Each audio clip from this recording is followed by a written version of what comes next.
Good morning, everybody. Good morning. Glad, isn't it great to see our church full of people and just to have everyone worshiping? Last night, about 5 in the morning, Jazz woke me up because apparently Dylan, our youngest, had crawled out of bed. So Jazz woke up and said, "Why am I wet?" And I said, I have no idea. Why are you wet?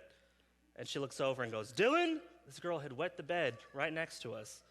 So I got up at 5 in the morning to start cleaning and taking care of stuff. So I'm already tired, and I'm over-caffeinated. And just then, watching these kids worship, my defenses are completely down. I don't know if you saw me over there, but I'm trembling watching this next generation worship the Lord. It means so much to me. Now, I'm praying that it means something to you. I'm praying that you guys came here with your defenses down, because I have a lot of stuff to say today. And what, Lisa? Don't be scared, but I do have I have stuff for everyone today. Hey, I'm going to ask you a question, or I'm going to make a blanket statement. What I want is, if you agree with that blanket statement, I want you to put your hand up. You guys ready? This generation that we live in is one of the most entitled generations we have ever seen. If you believe with that, go ahead and put your hand up. If your hand is up, I want you to remember that you put your hand up. It was a trap. You'll find out later. You just put your hand right up into a bear trap. Hey, today we're talking about authority. We're talking about submission. We're talking about rebellion. We're talking about the relationship that God establishes between somebody who is an authority and someone who is under that authority. So if you will, in front of you, some of you may not have a book. If you've got a Bible in front of you, if you've got a Bible app on your phone, it will be up on the screen. But there's something about, and my students know this, I want to see a book in your hand. If we're going to the Word, if we're studying, I want to see you holding the text. So if you will, open your text, and I want you to go to 1 Peter chapter 2, and we're going to start at verse 13. I'm going to give you guys just a minute to do that. 1 Peter chapter 2, verse 13. Be subject for the Lord's sake. Everyone say, for the Lord's sake. To every human institution, whether it be to the emperor as supreme, or to governors as sent by him to punish those who do evil and to praise those who do good. For this is the will of God, that by doing good you should put to silence the ignorance of foolish people. Live as people who are free, not using your freedom as a cover-up for evil, but living as servants of God. Everyone say, servants of God. Honor everyone. Love the brotherhood. Fear God, honor the emperor. Now, this is Peter writing to the church of Rome. And what you guys need to understand is that the church of Rome, at the time that Peter's writing this, the Christians are being persecuted. So while Peter is saying, hey, honor the emperor, Nero is in charge. Everyone say Nero. Here's what you need to know about Nero. He was an awful, awful, awful leader. He was awful in about every way you could be awful. He is famous for having killed his first wife and his mother. There are rumors that he had a young boy that he kept around for stuff that I'd rather not describe from the stage while your kids are in the room. It was while he was in power that Peter was crucified upside down. And it was while he was in power that 70% of Rome burned to the ground over 9 days. Good leader? No. Just amazingly bad leader? Yes. In fact, what happened after Rome burned, he used that opportunity to build himself a new palace. In the process of funding that palace, what he basically did was ruin the economics of Rome. So he's bad all around. And I don't know what side of the field you're on. I don't know if you're a Democrat or Republican. I have no idea. He's worse than Trump. He's worse than Obama. I'm played to both sides here. He's just about the worst leader you could ask for. How do I know all this stuff about Nero? Where did I read this? Someone shout it out. Where did I learn about Nero? Wikipedia. Why did I have to go to Wikipedia to find out about Nero? Because Peter is not going to tell you, hey, I want you to obey this emperor. I want you to honor and submit to authority, and then immediately go and start slandering that authority. Does that make sense? He's not going to make it more difficult for the church to obey the will of God by submitting to authority when it's already hard. It's difficult to submit to someone that's that awful. And yet Peter, as a leader, is showing restraint. He says, I want you to submit. God's plan for us is to submit to the authorities that God puts over us. So here's the question. If Peter can hold his tongue in such great adversity, if he can be, singularly picked on by Nero and still keep his mouth closed, why can't we do that for our pastors? Why can't we do that for our governor? Why can't we do that for our president? Why can't we do that for our employers? Why can't we do that for our teachers? You know, I'm going to take a wild guess that none of you have been persecuted the way that Peter was persecuted. Raise your hand if you've been crucified upside down before. No takers? No, in fact, in the face of this, he's able to say, hey, we were called to be completely different from the rest of the world. And I want you to hear me on this.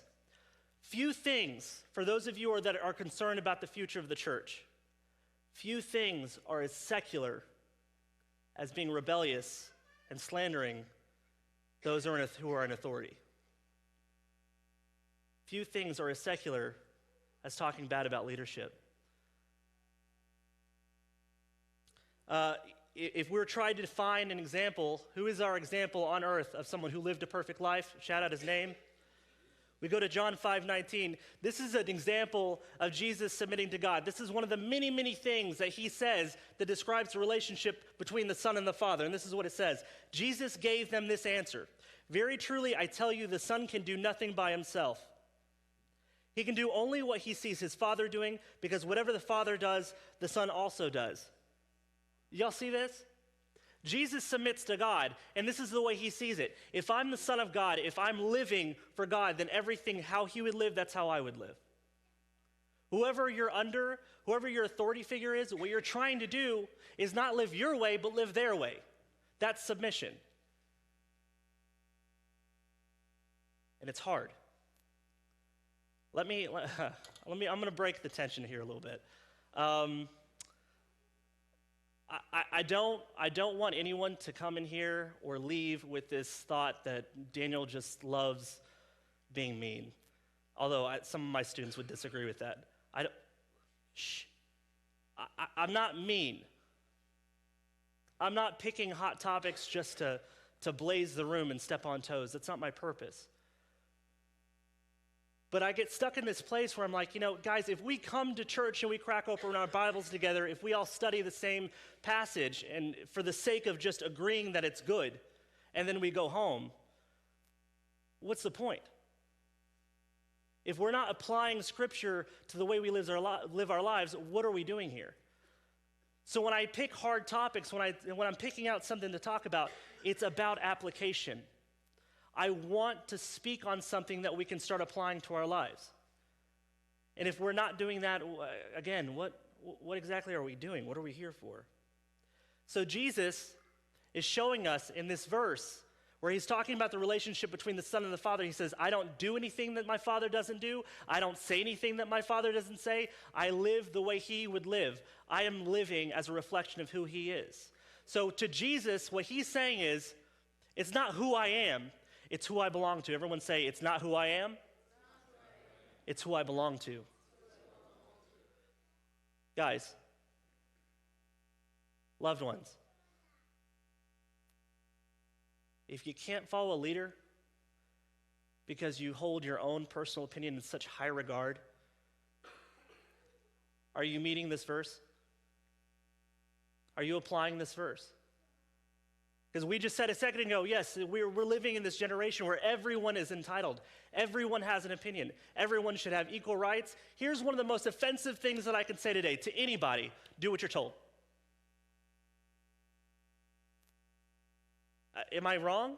Doesn't that, because it gets me. If someone says, do what you're told, my pride rages up like heartburn. I'm coughing on it. I mean, it's bad. Someone says, do what you're told. I'm like, wait, hold on a second. I think you underestimate me, buddy. I think I know how tall I am. I think I know how red my beard is. I think I deserve.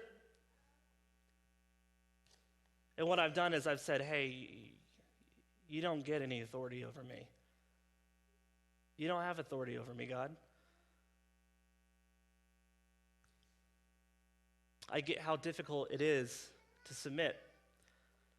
I get how difficult it is to submit to God, because there are times, and I'll tell you what, guys, where I get frustrated. Raise your hand if you've ever seen me frustrated. All the students. Yeah, I get frustrated. Raise your hand if you know I get frustrated with people I minister to. Yeah, that's right. Why are you raising your hand? Okay. Yeah, I get frustrated. Someone comes to me with an issue. They say, I've got this, I don't know what's going on. I'm not right with God. I feel like I'm slowed down.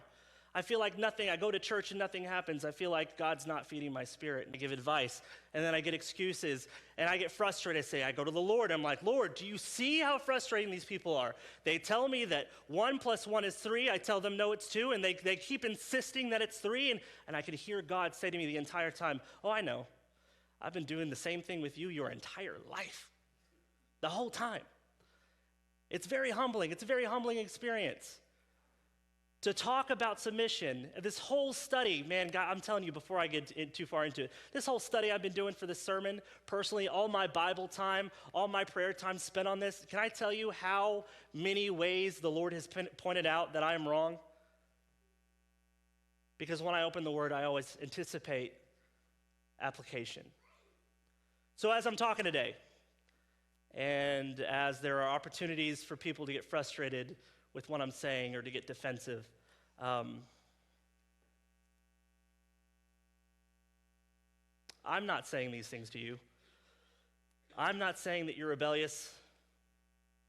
I'm not saying that you need to do what you're told. The Bible is. And after we're said and done, and I've said my bit, and then you guys can take me out and beat me with sticks or whatever you want to do. I'd prefer you waited till after the meal, though.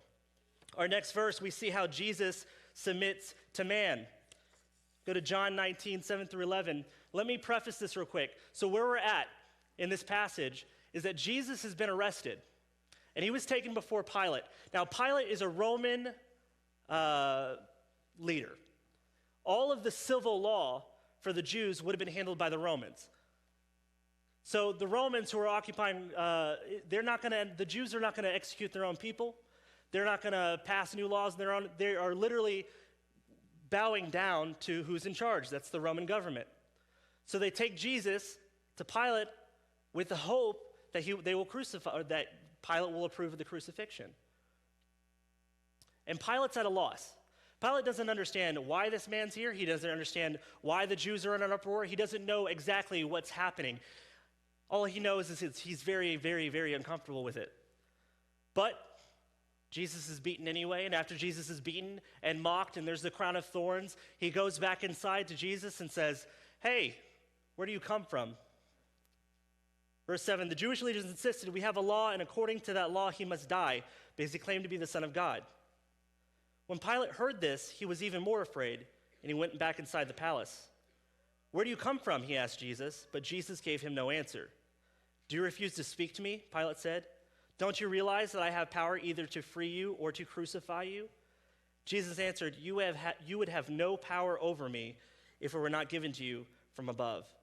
Therefore, the one who handed me over to you is guilty of a greater sin. And I'll tell you what, man, I read this verse, I'm like, go Jesus. This is savage Jesus here, right?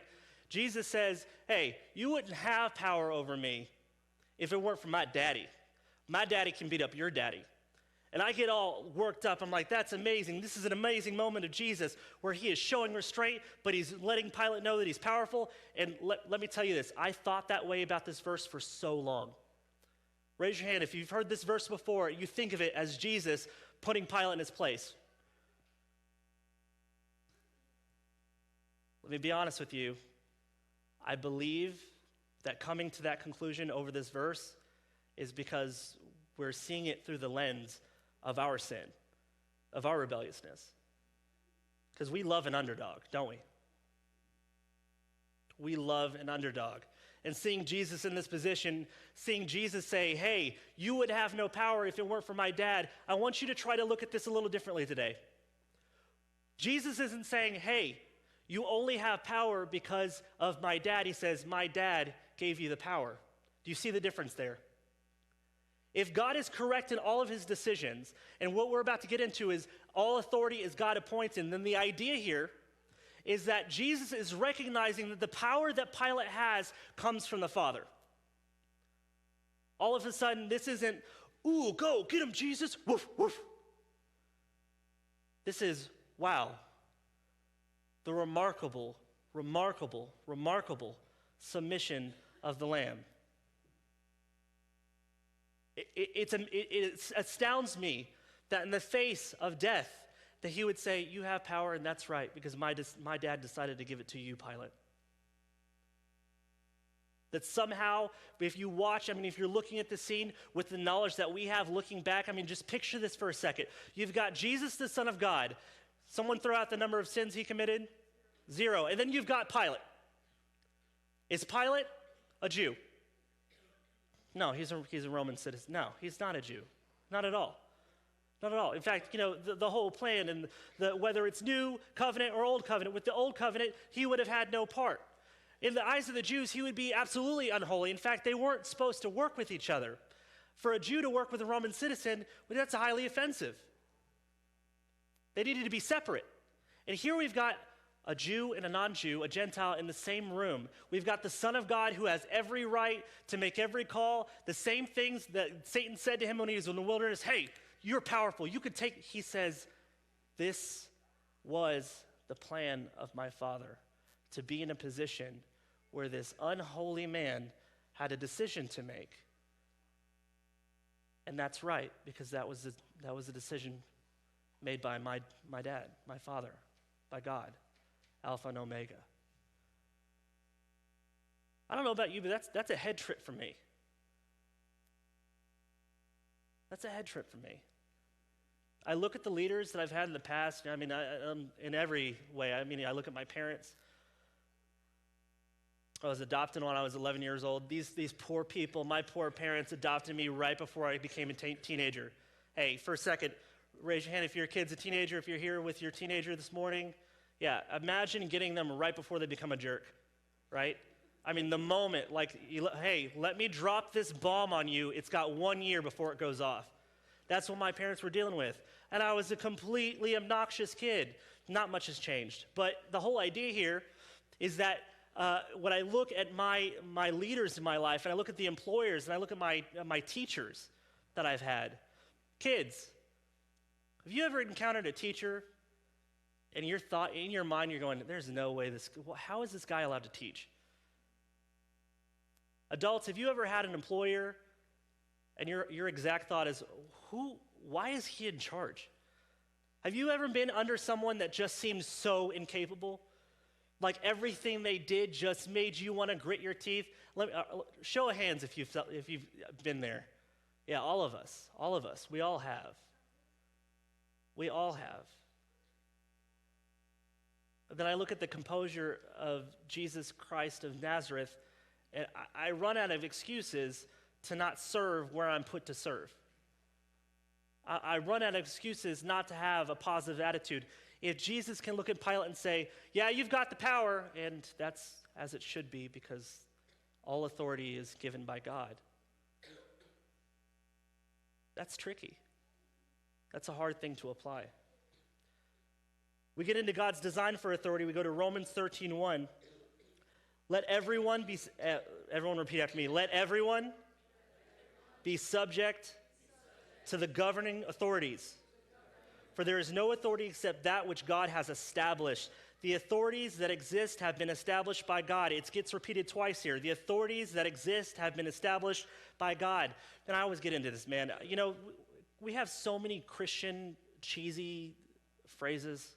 If you've been going to church for a long time, someone throw one out. What's a cheesy let go and let God? That's one.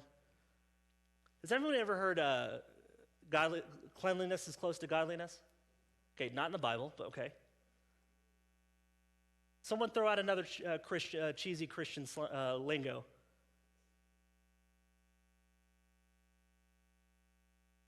Lord helps those who help themselves, okay? Any others? Do what? Money is the root of all evil, okay? How about this? This is my favorite. Jesus, take the wheel. Have y'all heard that one? Jesus, take the wheel. Adam, get up here real quick. Jesus, take the wheel.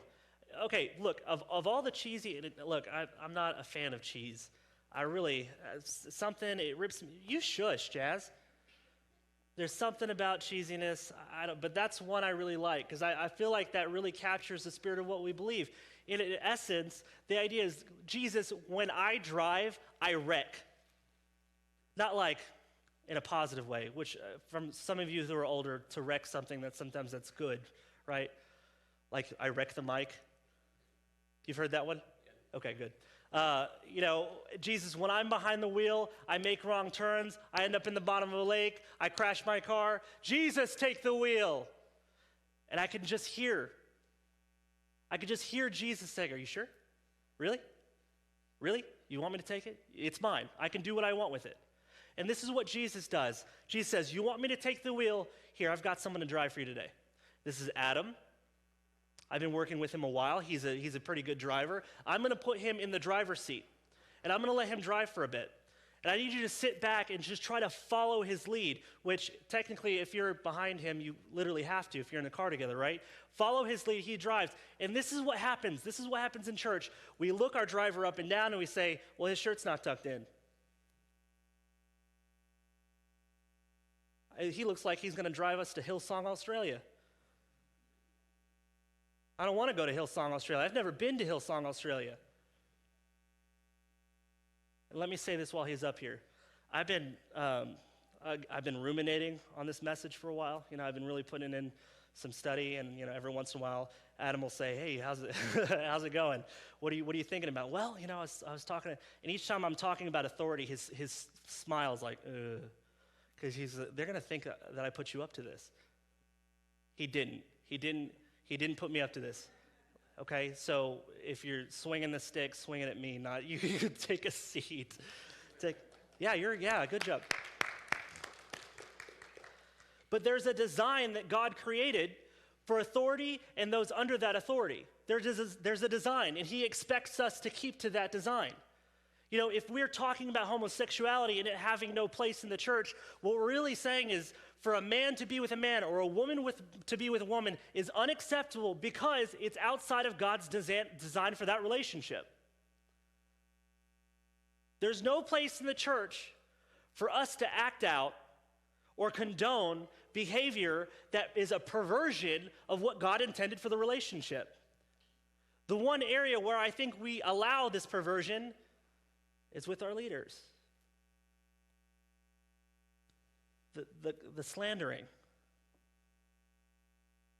There was this, when Trump came to office and he started blowing up the world with his tweets, and everyone came out of the woodworks to criticize or to promote. There was this argument that came out on the Republican side, and the argument was this: what happened to respecting our president? And I bet, guys, that argument is extremely valid. In fact, it's biblical. The problem is the people that say that when a Democrat makes it into the office, is that still okay? Does that still float? Or are we okay following a leader as long as their opinions and their direction coincide with what we think? Kids, your teachers are in charge of you because God put them there. Your parents are in charge because God put them there. Parents, all the parents said? Y'all like that? Parents, some of you agree that we are living in one of the most entitled, opinionated, gossipy generations to have ever lived. Where'd they get it from? Where'd they pick this up? What example have we not set for these kids? I get asked this all the time. Hey, I want to help. What can I do? You're a youth pastor. That's great. 66% of our kids are leaving as soon as they graduate. They're done. They skip out of town. What can you do? How can I help you? Set the example. Is there even the slightest chance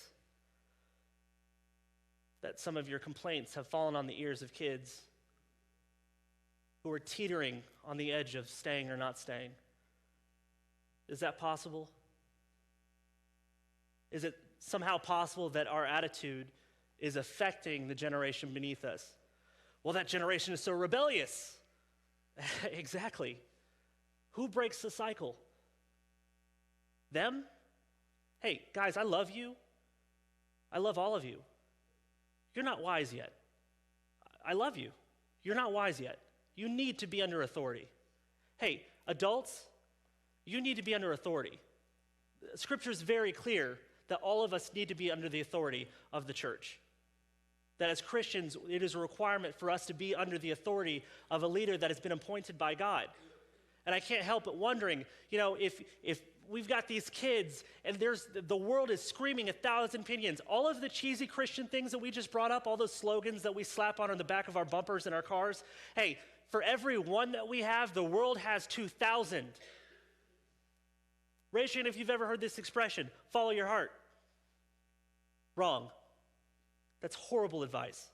Raise your hand if you've ever heard the expression, hey, you do you. You do your thing. Wrong. Because when I do my thing, when I'm behind the wheel, I wreck the car. It's wrong. So I just want to get this straight. We've got a whole world of secular people out there. We've got a whole world full of slogans and full of arguments outside this church, outside the kingdom of God. And they are speaking and these kids are listening. Do y'all understand that? These kids hear it. They can't help but hear it. I didn't mean to make you cry, I'm sorry. They didn't mean to do that. They don't need to go out of their way to hear bad advice. So if they've got everyone in the secular world and these secular people are trying to rope these kids away from the Father, how much does it help when you're inside complaining about where you're at? Complaining about your church. Complaining about your country. Complaining about your place of employment. Because I'll be honest, guys, I come home, if I have a hard day at work, I come home, my kids know. Especially Harley, he's so social. He's so easy to guilt to. I mean, you think that I'd be able to use that as a parent, but I can't. I came home and he said, "Mom, are you going to take me to Scouts?" And I said, "Well, buddy, don't you want your dad to take you to Scouts? You want to go to Scouts with Dad?" And he looked at me and went, "I'm sorry. I just want to go with Mom." Okay, all right. My kids pick up when my attitude is poor. The older they get, the more they pick up on your poor attitude. If you come home and you say, "Man, the church is not growing," then I'll tell you why it's not growing. It's because of the decisions of our leadership. Man, our country is so divided right now. Well, it's because of our president. There's scheduling issues. They keep scheduling me when I ask them not to schedule me. It all comes down to the management. We spend a lot of time and effort scrutinizing leadership and the quality of leadership. We do not spend enough time scrutinizing the quality of the follower. We don't spend enough time looking at the way God describes submission and faithfulness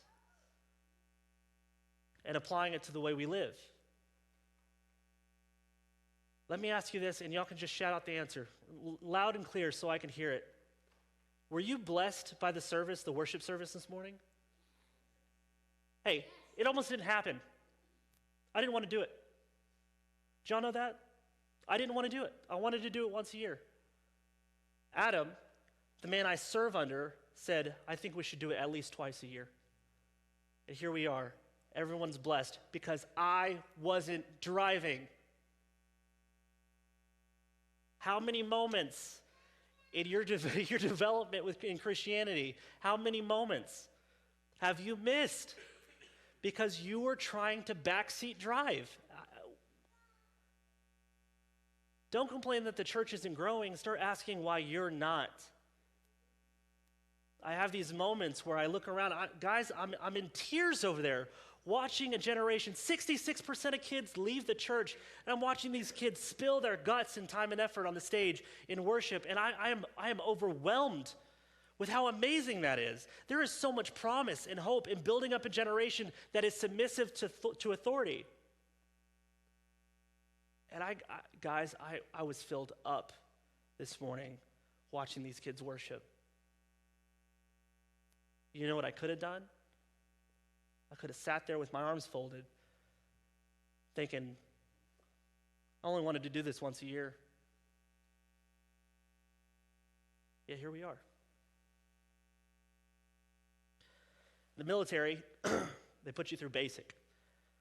Who's been through basic, first of all? Been through basic. I had a recruiter once who he attended a church that I was working at, and he was describing basic and what the goal is in basic training. The goal is to minimize the individual and maximize the force, to maximize the group, so that when something needs to be executed, it gets executed. There's a strong sense of rank in the military so that when a higher ranking officer says something, he says, jump, you don't have time to say how high because you're already in the air, correct? That's the goal. And with an army, you think about it, the whole idea is that it's life or death. It's freedom or tyranny. It's important that we follow orders or this war will be lost. And yet we are supposed to be in this army of the kingdom going out and spreading the gospel where it's not life and death, freedom and tyranny, it's eternity. It's eternity.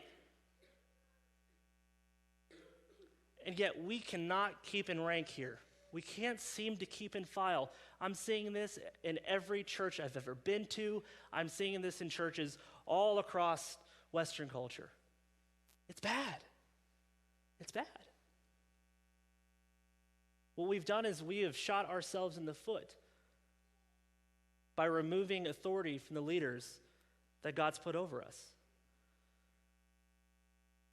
If you go all throughout the Old Testament, I'll tell you what, man. Do a study on the process of King David becoming King David. Do a study on Moses. Do a study on Joshua. Look at the leaders. You know what you're going to notice?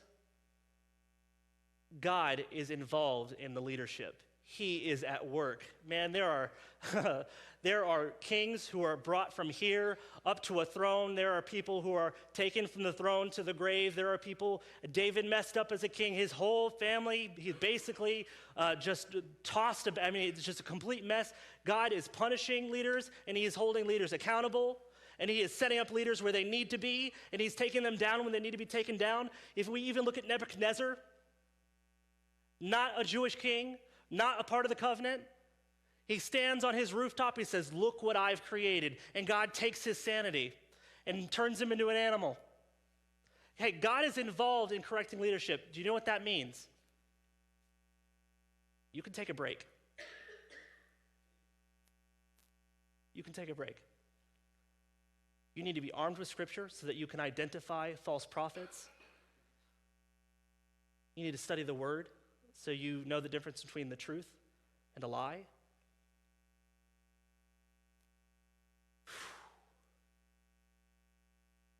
But God deals with me. Kids, God deals with me. I feel it. I feel it. When I mess up, I know. I'm held to a different type of accountability than people who are not in the church in a leading capacity. And I'll tell you what, all the leaders in the room, first of all, parents, put your hands up real quick so I can see you real quick. Put your hands down. Employers, those who have employees, put your hands up. Put your hands down. Those of you who are teaching, put your hands up, or coaching. Hey, leaders, be afraid of God. Feel the fear that I do. It's a healthy fear. If the root of wisdom is fearing the Lord, then as a leader, this is really something you should get down first, don't you think? Fear the Lord. Fear the consequences of your actions because God holds you very, very, very accountable. We have to talk about if this is the design, Let everyone be subject to the governing authorities, for there is no authority. Everyone say, no authority, except that which God has established. The authorities that exist have been established by God. That means when you doubt your leadership, when you're backstage somewhere, where you think your leader can't hear you, when you think you're not being listened to, when you're at the water cooler at work talking about how horrible your job is, you're not doubting your leaders so much you're doubting the decision that God made putting them there. Did y'all hear that? If God appoints authority, then when you doubt your leader, you doubt God's decision to put them there. What you're really doubting is that God can use that person. Kids, we studied Rahab, right? You guys remember Rahab? Rahab, someone shout out, who was Rahab? What was her profession? She was a prostitute. Very first couple lines she has, what is she doing? She's lying. She's lying. Rahab, a prostitute who lies. Go back to that story. God used the lying prostitute. God can use Adam Bowman. God used a lying prostitute. He can use me. Are you doubting the leader or are you doubting God's wisdom? What's happening here? Are you going to miss it?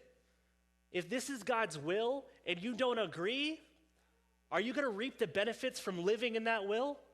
Probably not. We talked about this being difficult. I'm going to say this as gently as I can. I work with ministry people. I've been doing this for Jazz. Was this year 9, something like that? Year 8? I don't even know anymore. You know how many ministers I know that keep their bags packed? Almost all of them. A lot of them. A lot of them keep their bags packed. This is how I know it's hard to submit. I know it's hard to submit when pastors live in fear because they realize it's easier to replace a leader than it is to submit to something you don't agree with. That's where we live. That's the entitlement. That's taken, it's in the church, it's all over. We're not okay with the perversion, the sanctity of the relationship between a man and a woman, but we are okay replacing leaders when they choose a horrible color for the carpet. I think I've said it from the stage before. I was in an hour-and-a-half long elders meeting. You know where we discussed? The quality of the pens we gave out. The quality of plastic pens. Do y'all see the frustration on my face? Pens, people. Just say to yourself, pens. That's ridiculous. That should not make or break who is your authority figure. It shouldn't make or break whether you state your church. That's not how it works. So how do we deal with this? I just said it's hard. I'm gonna throw it out. I agree with you. This is hard. It is hard to put your opinions away. It is difficult. It's very difficult. But this is the truth. When Paul is writing to Timothy and saying, hey, here's how you're gonna know when things are bad. Here's how you're gonna know when everyone's messing up. Here's how you're gonna know when we're getting to the end here. He's gonna say, people are lovers of self. Hey, how do you know things are falling apart? How do you know? People love themselves too much. I think, well, exactly. You kids have been going on Instagram and looking at stuff like this all the time. Do you. Follow your heart. Follow your dreams. Live your truth. Can someone tell me what that even means? Live your truth.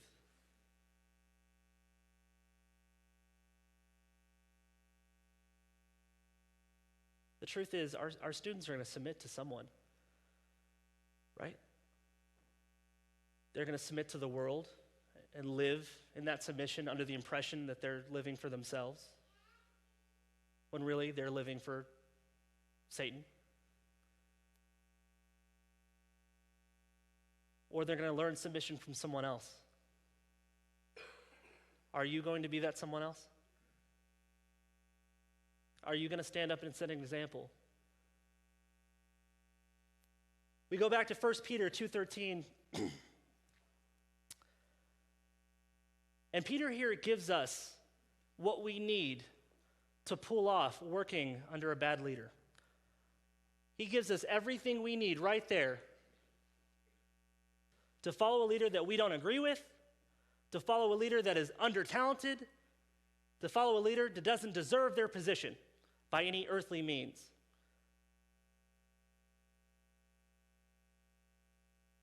We do it for the Lord's sake.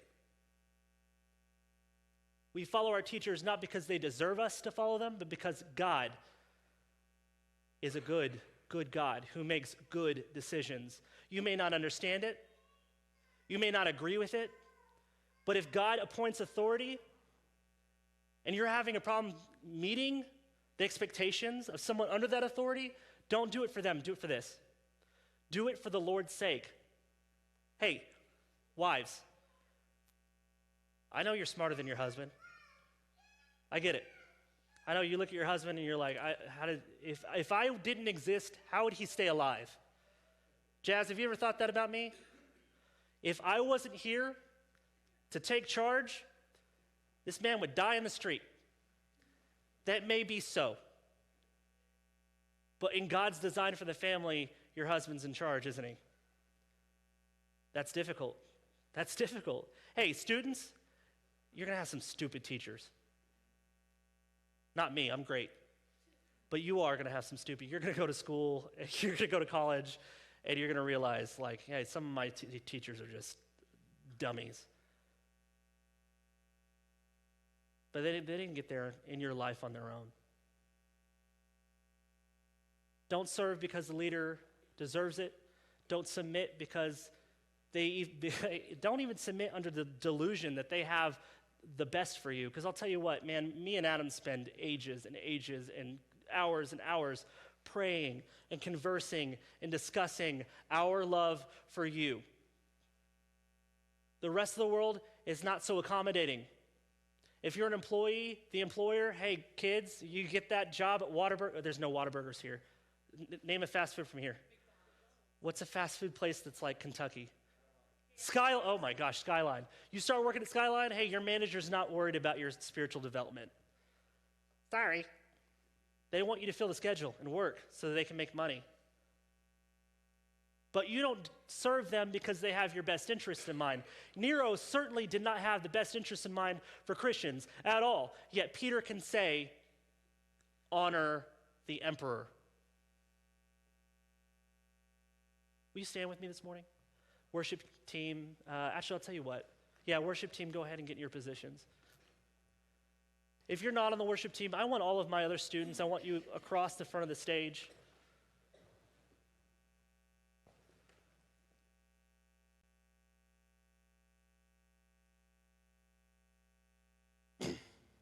We had a discussion before the service. I warned them what this was about.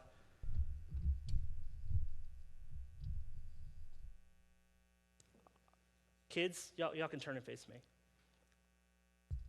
As your authority figure, someone who is invested in your spiritual life, someone who does want to see you create a movement in your generation that's going to lead on to the next generation, as someone that looks at the talent around the room and on the stage and says, there's the making here for God to come in and blow this country away with his grace and his love. As someone who sees you that way, don't cry, Lily. If you cry, I'm going to cry. As someone that sees you this way, I'm going to ask you for something. I'm going to ask all of you on the stage and all the students who haven't come down, you guys up there who are still young, I want you to think about what I'm saying. Can you recommit to serving the authorities that God has placed in your life?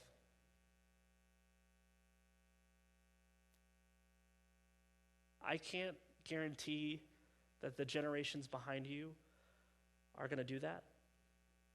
I pray they will. We're working on that. I want. If I could work with every single person in this room, I would. But I can't guarantee that everyone will do this. My question is, will you? Are you the generation where the entitlement stops? Are you the generation where the submission to God's will begins? Is that you? Is that us? Is that what we're teaching at Level Up? I've told every kid up here many, many times before, if you don't give me authority, I can't help you. When you get older and I'm no longer your pastor and you have to go out into the world, you got to find someone else to lead you. That day breaks my heart, but it also fills me with joy. Don't you do it, Josiah. Don't cry. I love you guys. I want the best for you. And that's why I give you this advice. Don't follow your heart. Follow the people that God puts in your life to lead you to something better. Will you all pray with me? Bow your head, close your eyes, close your mouths. Father, we are blessed people. We are so blessed by who you are. We're so blessed by your plan for us. And it is our short-sightedness, and it is our pride, and it is our sin that keeps us from seeing that, God. You put people behind the wheel, and we don't trust them. We rage and rebel against the things that you do for us. That God, Father, no more these kids cry. I'm praying that every one of these students would go on and they would lead a life that is perfect in submission to you. Father, I'm praying that the voices, the lips that they use to invite people to church are not the lips they're using to complain about the church. I'm praying that the lips that they use to proclaim your name is not the same lips that says, I can't follow you.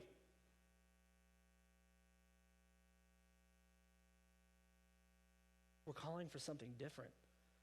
You've called us to something different. Let us be different. We love you.